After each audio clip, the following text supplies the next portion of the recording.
En los noticiarios escuchamos con mucha frecuencia que se violó el debido proceso o que como medida cautelar se ordenó la prisión preventiva del imputado. Pero en realidad entendemos cómo funciona el sistema penal acusatorio. Es verdad que la capacitación de los operadores del sistema jurídico es muy importante, pero también es fundamental que la sociedad comprenda de qué se trata. Hoy hablaremos con una experta en esta materia. Soy Verónica González, comenzamos. Hoy en Escuela Judicial nos acompaña Laura Alejandra Londoño Jaramillo. Ella es abogada académica, instructora y capacitadora en el sistema acusatorio y adversarial en México. Ha realizado estudios en la Universidad Cooperativa de Colombia, Universidad Santiago de Cali, Universidad Católica de Colombia e Instituto de Estudios Superiores en Derecho Penal en México. Es experta en temas de seguridad y justicia, conferencista en México, Guatemala, Ecuador y Colombia, autora de los libros Litigación Estratégica para México en el Sistema Acusatorio y Manual Práctico de los Testigos. Actualmente se desempeña como catedrática en el Instituto Nacional de Ciencias Penales. Bien, pues maestra Laura Londoño, bienvenida. Qué bueno que estás aquí en Escuela Judicial. Muchísimas gracias, Verónica. De verdad, una magnífica invitación. Valoro y aprecio mucho este espacio y espero ser de utilidad además. Vas a ver que sí. Empecemos hablando sobre la etapa inicial durante el sistema penal acusatorio. ¿Cómo es que se debe dar esta preparación? Por un lado, de la defensa del imputado. Por otro lado, ¿qué es lo que debe hacer el fiscal? Bueno, pues en efecto, la etapa de investigación prácticamente genera las bases, genera los cimientos para llegar a una etapa de juicio. De hecho, se advierte que el juicio se gana o se pierde desde la etapa de investigación. La etapa de investigación tiene básicamente dos fases, una fase inicial y una fase complementaria. Lo más importante de la fase inicial, en efecto, es la integración de la carpeta de investigación. Y en la integración de la carpeta de investigación diremos que se consignan o registran datos de prueba.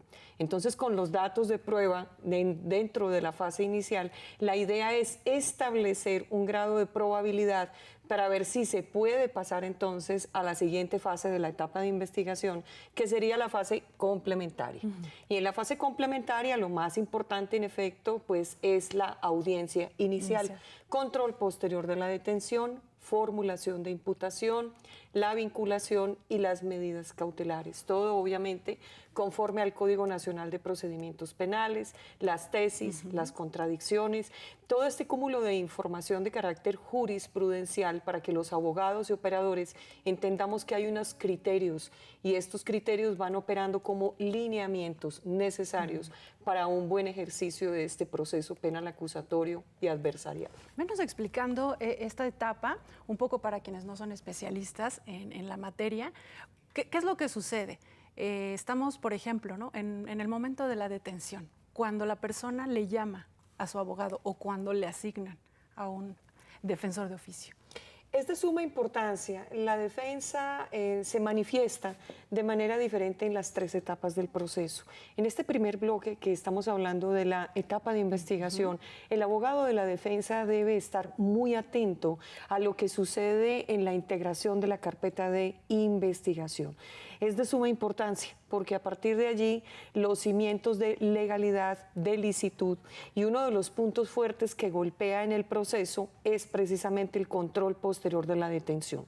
Sobre todo si la detención es en flagrancia, los elementos que son encontrados en ese momento, los rigores, por ejemplo, la manipulación inadecuada de un elemento material probatorio o evidencia física puede redundar en una ilegalidad insubsanable, y ni se diga, Vero, cuando hablamos de ilicitudes que son violaciones de derechos fundamentales. Que haya tortura, por ejemplo, ¿no? Claro, es demasiado delicado, demasiado especial, y el abogado de la defensa desde la etapa de investigación precisamente puede empezar a establecer la estrategia que va a utilizar en el proceso, además de la construcción de la teoría del caso, que es una herramienta o instrumento metodológico para buscar información, para clasificarla y, por supuesto, para establecer de qué manera va a dar respuesta a las peticiones del Ministerio Público. ¿Todo esto ocurre en una etapa inicial, en la primera audiencia? En la audiencia, exactamente, se llama audiencia inicial, y esta audiencia inicial prácticamente es un conjunto de actos procesales sucesivos, que empieza desde el control posterior de la detención, donde revisamos qué sucede en ese momento, desde si le leyeron los derechos, cómo fue tratado, el tiempo que ha transcurrido, por ejemplo, si es una detención en flagrancia, es de suma importancia. Allí hay elementos que se analizan, como por ejemplo el informe de policía homologado, las entrevistas del primer respondiente y otras actuaciones preliminares que se realizan en el lugar de la intervención. Seguiría la formulación de imputación, sigue la vinculación y siguen las medidas cautelares. Antes de que lleguemos a eso, ¿qué debe estar haciendo mientras tanto, mientras que el abogado está investigando todas estas cosas? ¿Qué hace la Fiscalía? La Fiscalía integra la carpeta de investigación y el fiscal debe estar presto, en términos del Código Nacional de Procedimientos Penales, a revisar qué actos de investigación necesita. Hay actos de investigación en los que se requiere autorización de juez de control. Hay otros en los que requiere obligatoriamente solicitar autorización del juez de control, porque se considera que son los llamados actos de molestia por ser intromisivos en derechos fundamentales o con derechos fundamentales. ¿Cómo cuáles podrían ser? Una diligencia de cateo. Finalmente allí está en juego pues el derecho a la intimidad, el derecho a la inviolabilidad del domicilio, está por ejemplo la toma de muestras, también la exhumación de cadáveres, la intervención telefónica, entre otra serie de actuaciones que se encuentran establecidas en el artículo 252 del Código Nacional. En tu experiencia, capacitando al personal, a los operadores jurídicos, ¿cuáles dirías en esta etapa que estamos analizando que son los principales, digamos, focos rojos donde se tiene que atender en lo que están fallando, digamos, ¿no? Las áreas de oportunidad, les dicen ahora, ¿no? Áreas de oportunidad, pero me quitaste la expresión. Yo también lo llamo y se lo digo a las y los alumnos, son como fisuras. Entonces debemos robustecer temas como, por ejemplo, la argumentación y entender la dinámica constructiva de la producción de la prueba. En la etapa de investigación no hablamos de pruebas, en la etapa de investigación hablamos de datos de prueba y de grado de probabilidad. Y sobre esos dos aspectos hay que generar una argumentación que sea adecuada y oportuna, no excesiva. Pero tanto el Ministerio Público como el abogado de la defensa e incluso el asesor jurídico deben realizar una labor o ejercicio de escrutinio de temas de legalidad y de licitud que se van vislumbrando precisamente desde la integración de esa carpeta. El Ministerio Público debe ser sumamente cuidadoso y no esperar llegar ante el juez de control que le derrumbe su teoría del caso y que prácticamente ignore el trabajo realizado en la integración de la carpeta de investigación. Es de suma importancia entonces. Hay que llegar bien preparados. Fuertes, sólidos. Vamos a hacer una pausa y regresamos para que entremos ya a esta parte del nuevo sistema en la etapa intermedia. Vamos con la etapa intermedia. Vamos a una pausa y regresamos. Estamos en Escuela Judicial.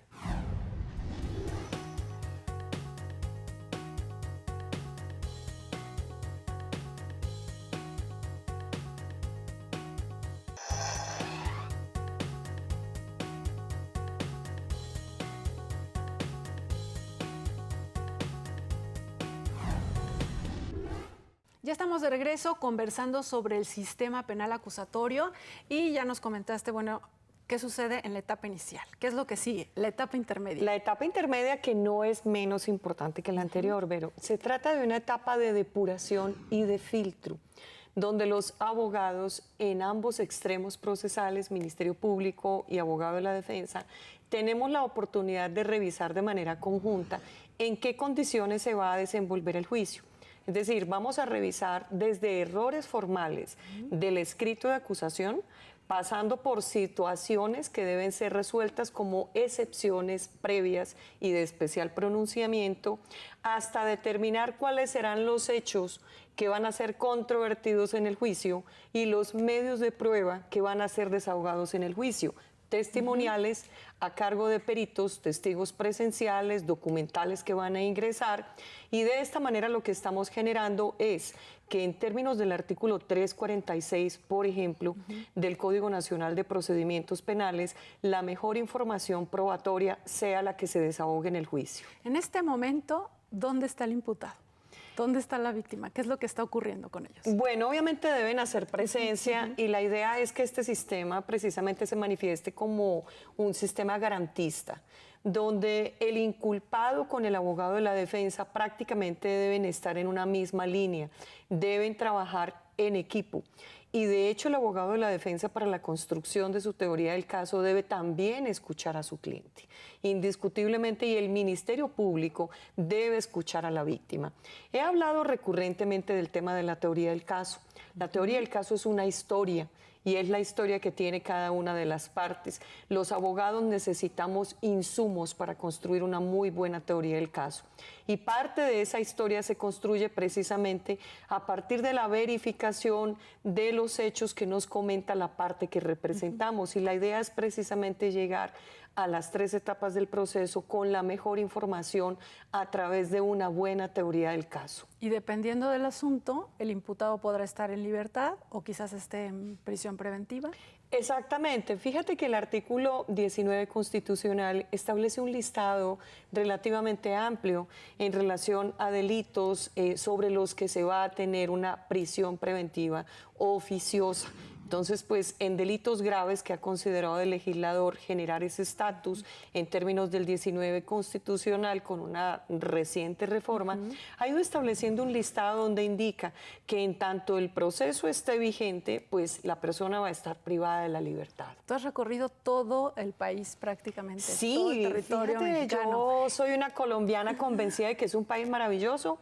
He ido prácticamente desde Tijuana hasta Chiapas. He pasado por cada rincón de México. ¿Qué es lo que observas en esta experiencia, en este recorrido capacitando, en cuanto a estas medidas cautelares que se van aplicando? Esta respuesta, por ejemplo, de la sociedad. La sociedad sigue esperando mucho del sistema acusatorio y es un sistema muy garantista, Vero, y lamentablemente cuando alguien se va en libertad a causa de pronto de un error, por una ilegalidad, una ilicitud, el no hacer las cosas bien, la gente se recarga en el sistema y lo critica. Y la verdad, respetuosamente creo que a los operadores nos corresponde trabajar y seguir aprendiendo el sistema, mejorar, perfeccionarlo. Y a la sociedad, pues, acercarse y conocerlo más, ¿no? A la sociedad conocerlo más. El problema no es el sistema. Yo creo que el sistema acusatorio es lo mejor que le pudo haber pasado a América Latina. Desde Argentina hasta México.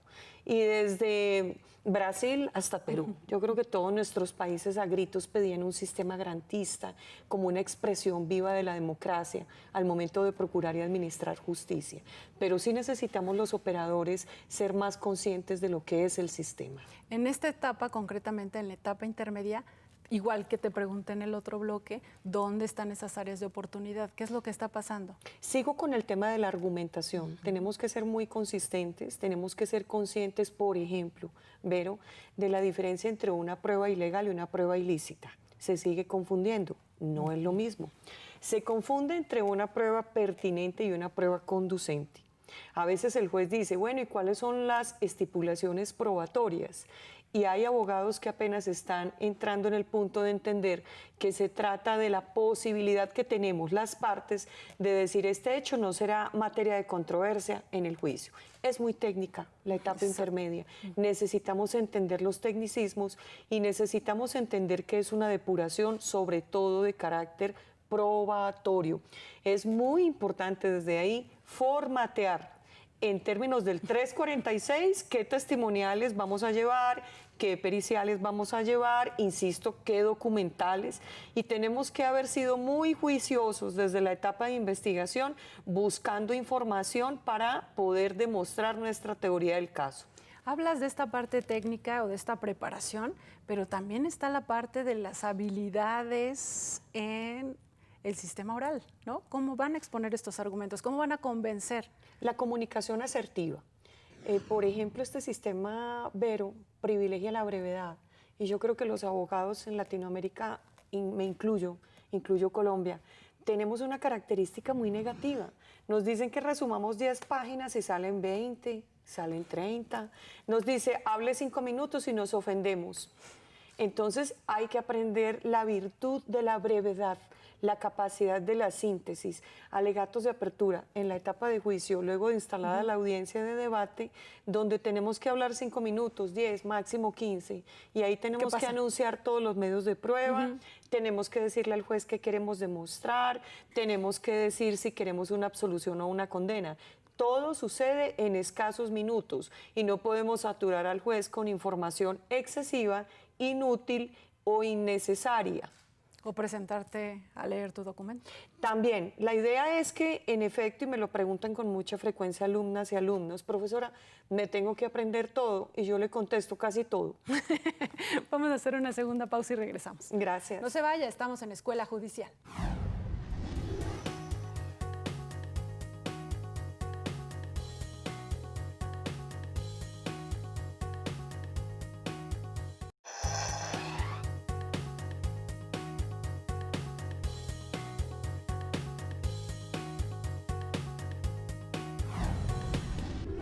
Ya estamos en la parte final del programa conversando sobre el sistema penal acusatorio. Bueno, ya nos explicaste etapa inicial, etapa intermedia y sabemos que no todos los asuntos llegarán a juicio, pero cuando llegan, ¿qué sucede ahí? Bueno, pues se desatan las habilidades técnicas y destrezas de litigación al máximo. Es la fase en la que se determina si alguien es culpable o inocente. Entonces, por supuesto, me atrevería a decir que es el máximo esfuerzo argumentativo de los abogados. Es la colocación final en escena de la teoría del caso que hemos venido trabajando desde la etapa de investigación.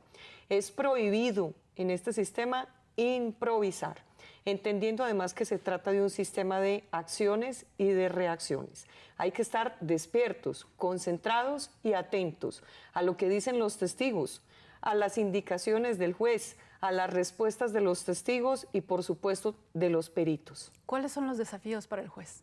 En todas las etapas, pero sobre todo en Pero esta. Estar muy atento, porque la información que se produce aquí es precisamente en torno a una culpabilidad o una determinación de es inocente o no pudo la Fiscalía probar en grado de certeza más allá de toda duda razonable.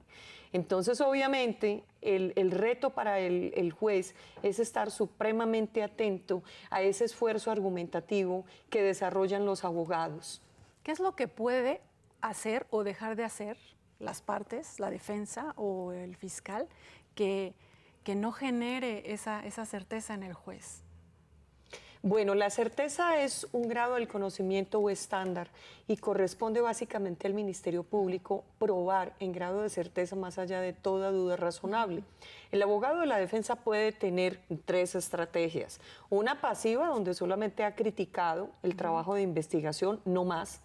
Una estrategia afirmativa o activa, donde se direcciona a atacar el tema desde la dogmática penal. Oye, mi cliente lo hizo, pero hay una legítima defensa o hay una ausencia de dolo. Y puede también establecer una estrategia mixta combinando las 2 anteriores. Pero por supuesto que en el juicio es donde vamos a ver si las partes han trabajado o no han trabajado o llegan a improvisar al juicio. ¿Qué es lo que podría, insisto, como generar que el juez no tomara la mejor decisión? Que no traigan, eso ya ocurrió en la etapa inicial, que no traigan todas las pruebas. Pues en la etapa intermedia es donde hacemos el filtro definitivo, es decir, cuando salimos de la etapa de intermedia con un auto de apertura a juicio, prácticamente desde ese momento ya sabemos qué va a suceder probatoriamente en el juicio. Prácticamente tenemos todo escaneado, todo está prácticamente calculado en ese sentido probatorio y hemos determinado los hechos controvertidos o controvertibles y también aquellos hechos estipulados o convenidos, es decir, sobre lo que no se va a interrogar. Pero es muy importante al juez llevarle los insumos. Criticamos al juez y decimos hay una mala decisión, pero de alguna manera, y no en pocas ocasiones, Vero, es culpa de los operadores en los extremos, que no llevamos la información adecuada, no presentamos las pruebas de manera adecuada, hay que interrogar bien a los testigos, hay que interrogar bien a los peritos y hay que llevar al juez a una apreciación técnico-científica de la prueba para que esa libre valoración de la prueba se produzca en términos de la sana crítica, las máximas de la experiencia, justo con un buen análisis por parte de los jueces. Y un poco para irnos encaminando a las conclusiones de nuestra interesante charla, ¿cuáles son los retos que tendrían los operadores del sistema jurídico? Seguir estudiando, seguir actualizándose y por supuesto la sencillez también y la humildad y la sapiencia de aprender de cada audiencia. Hay criterios que obviamente se están estableciendo y tenemos que ser conocedores de esos criterios para poderle llevar información eficaz a los juzgadores, básicamente. Bien, porque lo que está observando la sociedad es prácticamente nuevo, porque antes no veía cómo se desarrollaban todos estos juicios, ¿no? Ahora puede entrar incluso a las audiencias. Entonces, todas estas habilidades que tienen que desarrollar, ¿no? Más todo el conocimiento que deben tener, ahí entra la parte de la capacitación. Y las audiencias quedan registradas, Vero. Entonces, por supuesto que incluso hasta en YouTube podemos aparecer los litigantes en una audiencia, lo que quiere decir que hay que hacer las cosas bien, definitivamente. Y a la sociedad, ¿qué le dirías? Un poco ya lo habíamos abordado en el bloque anterior, ¿no?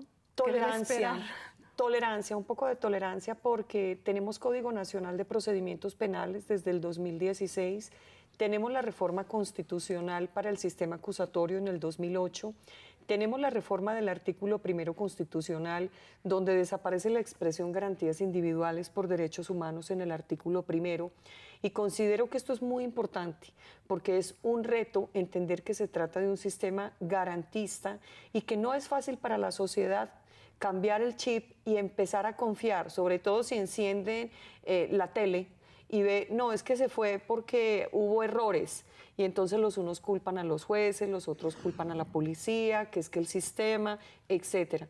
Creo que el sistema tiene bondades, tiene virtudes, el Código Nacional de Procedimientos Penales tiene aciertos y es loable que México haya construido un sistema de procuración unificado desde un código adjetivo. Entonces yo creo que es simplemente darle ese voto de confianza. Bien, entonces ahí está la capacitación de los operadores del sistema y la sociedad, pues paciencia. Y actualizarnos. Los abogados estamos llamados a actualizarnos todos los días. Bien, pues ha sido un placer tenerte aquí en Escuela Judicial. Muchas gracias, Laura Vero, Londoño. A ti muchísimas gracias por la invitación y bueno, a ustedes amables televidentes también, muchísimas gracias. Bien, pues los esperamos la próxima semana. Gracias al equipo de producción que hace posible este programa. Soy Verónica González y como siempre lo invito a que se quede en la señal de Justicia TV.